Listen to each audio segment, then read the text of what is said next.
wabarakatuh. Waalaikumsalam warahmatullahi wabarakatuh. Selamat siang anak-anak. Siap Pak. Oke, sebelum memasuki pembelajaran pada hari ini, kita berdoa dulu. Dipimpin oleh ketua kelas. Persilahkan. Teman duduk siap gerak. Doa mulai. Berdoa selesai. Ya, alhamdulillahirobbilalamin. Bagaimana kabarnya anak-anak? Baik Pak. Sehat semua ya? Sehat. Ya. Apakah ada yang tidak masuk? Tidak. Tidak ya, masuk semua. Alhamdulillah, nihil. Oke. Pada minggu lalu ada yang masih ingat kita belajar tentang apa? Substansi hak dan kewajiban manusia. Oke, betul ya. Kita kemarin sudah mempelajari tentang substansi.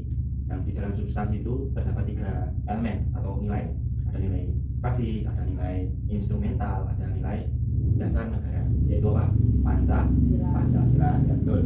Nah, pada pertemuan kali ini Bapak akan menjelaskan berkaitan dengan sub yang ketiga, yaitu berkaitan dengan apa? Kasus-kasus pelanggaran hak asasi manusia. Oke. Nah, sebelum Bapak memasuki ke materi berkaitan dengan tujuan pembelajaran pada kali ini, yaitu melalui berbagai literasi serta penjelasan dari Bapak, siswa diharap mampu memahami dan mengartikan maksud dari kasus pelanggaran hak asasi manusia. Yang kedua, melalui tayangan video kasus pelanggaran HAM, siswa diharap mampu menganalisis penyebab dari kasus pelanggaran hak asasi manusia. Yang ketiga, melalui pengamatan video dan infografis kasus pelanggaran HAM, siswa dapat mengidentifikasi tentang faktor-faktor penyebab pelanggaran HAM. Nah, masuk ke dalam materi, yaitu berkaitan dengan kasus pelanggaran hak asasi manusia. Nah, jadi kasus adalah suatu peristiwa atau kejadian yang mengakibatkan kerugian atau dampak yang besar kepada masyarakat. Nah, kasus ini biasanya melanggar apa? Kewajiban, melanggar hak. Jadi semua itu dilanggar dan itu bertentangan dengan Undang-Undang Dasar Negara Republik Indonesia. Berkaitan dengan kasus pelanggaran yang sedikit Bapak jelaskan tadi, yang bisa jawab tentang kasus pelanggaran HAM di lingkungan atau di jalan raya, ada yang bisa jawab angkatannya? Ya, baik, Anggun, bagaimana? Kasus pelanggaran yang dilakukan di lalu lintas. Ya, apa saja? Tidak memakai helm, tidak membawa surat-surat kendaraan, menerapkan lampu merah. Ya, terus sekali ya. Jadi hal-hal tersebut yang sudah disebutkan oleh Mbak Anggun tadi itu termasuk pelanggaran ya. Itu dapat dihukum. Kalau ketahuan polisi dapat ditangkap. Nah, sekarang kasus pelanggaran hak asasi di sekolah ada yang bisa ya, apa saja? Tidak mengerjakan PR. Ya, betul. Bolos. Ya. Berani sama guru. Ya, jadi kasus kecil seperti itu ya, itu termasuk kasus pelanggaran. Karena apa? Di sekolah itu sudah ada tata tertib, ada peraturannya juga. Jadi kita sebagai siswa harus taat atau patuh. Agar apa? Agar kita mencapai atau mendapat hak kita. Nah, kita harus juga sebagai murid harus ada kewajiban juga kepada lingkungan sekolah, lingkungan keluarga, lingkungan masyarakat. Nah, selanjutnya di sini Bapak akan menunjukkan tayangan video. Ya.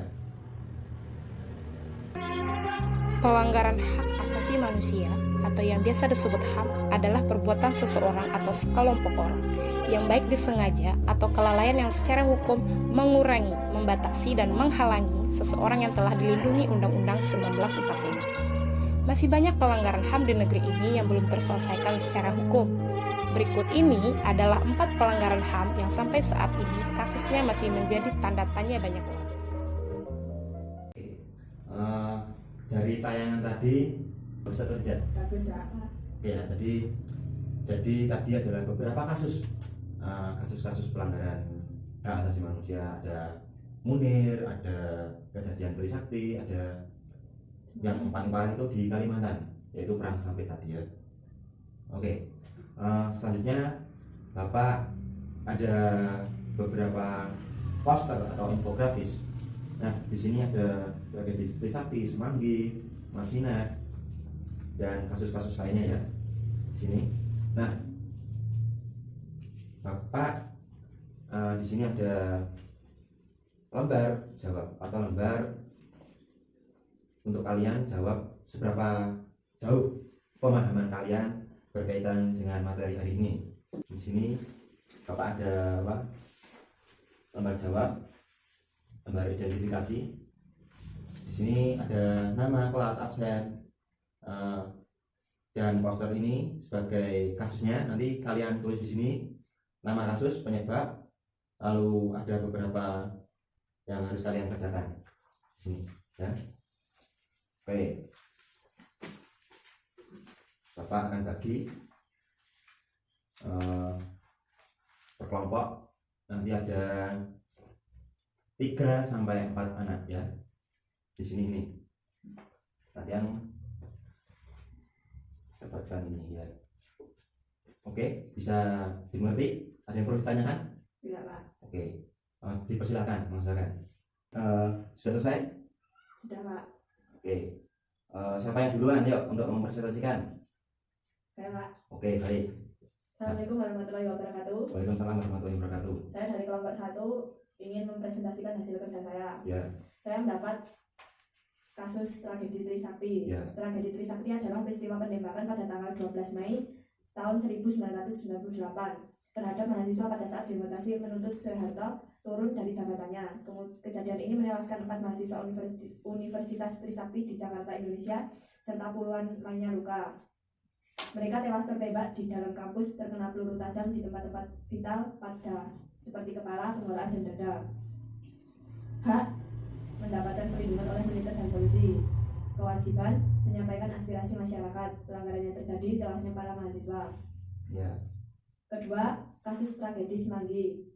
Tragedi Semanggi menunjukkan kepada 2 kejadian terjadi, tewasnya para warga sipil dan mahasiswa. Sekian presentasi dari saya. Wassalamualaikum warahmatullahi wabarakatuh.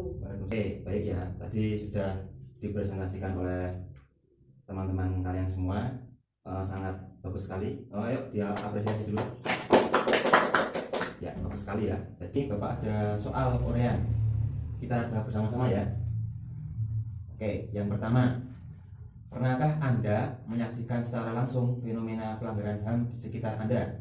Berikan contohnya. Apa? Pernah? Pernah. Ya, apa? Saya melihat dengan mata kepala saya sendiri, Ya. tetangga saya menganiaya anak dan istrinya hanya karena masalah yang ringan. Ya. Tetangga saya tersebut telah melakukan KDRT. Hal itu merupakan kasus pelanggaran HAM di lingkungan keluarga. Ya, jadi KD itu adalah kekerasan dalam rumah tangga ya. Itu merupakan pelanggaran di dalam keluarga. Nah, selanjutnya yang kedua, berikan contoh kasus pelanggaran HAM di lingkungan masyarakat. Ya. Apa ayo? Contoh kasus pelanggaran HAM di masyarakat. Ya, apa saja? Pertikaian antar kelompok atau antar geng atau antar suku, konflik Ya. sosial. Ya. 2. Perbuatan main hakim sendiri terhadap seorang pencuri atau anggota masyarakat yang tertangkap basah melakukan perbuatan asusila. 3. Merusak sarana dan fasilitas umum karena kecewa atau tidak puas dengan kebijakan yang ada. Di dalam Google Classroom Bapak sudah sediakan beberapa soal atau beberapa pertanyaan dan ada games juga di dalamnya. Nanti dapat kalian isi di rumah ya. Kalian dapat isi di rumah untuk apa? Untuk menilai sebagai penilaian Bapak dalam mengukur kepemahaman kalian. Oke? Untuk pembelajaran kali ini Bapak cukupkan. Ada yang perlu ditanyakan lagi sama sudah paham ya? Sudah. Oke, baik, dapat dipahami, dapat dilaksanakan dalam kehidupan sehari-hari. Untuk materi selanjutnya minggu depan kita mempelajari upaya. Jadi tadi kan kita sudah mempelajari tentang kasus ya. Nah, besok kita mempelajari upaya. Jadi upaya apa sih yang harus dilakukan pemerintah atau kita sendiri dalam melihat kasus pelanggaran. Nah, kalau ada kejadian kasus kita harus apa, harus melakukan apa, atau harus ikut-ikutan atau bagaimana. Oke, mungkin sekian pembelajaran dari Bapak. Kurang lebihnya mohon maaf. Dapat belajar lagi, dipahami lagi. Kita harus belajar, terus belajar dan belajar. Ya, dapat dipahami? Bisa ya? Ya. Oke, Bapak cukupkan. Kepada ketua kelas diharap menutup pembelajaran, dipimpin oleh ketua. Dipersilakan. Tempat duduk siap gerak. Doa mulai. Berdoa selesai.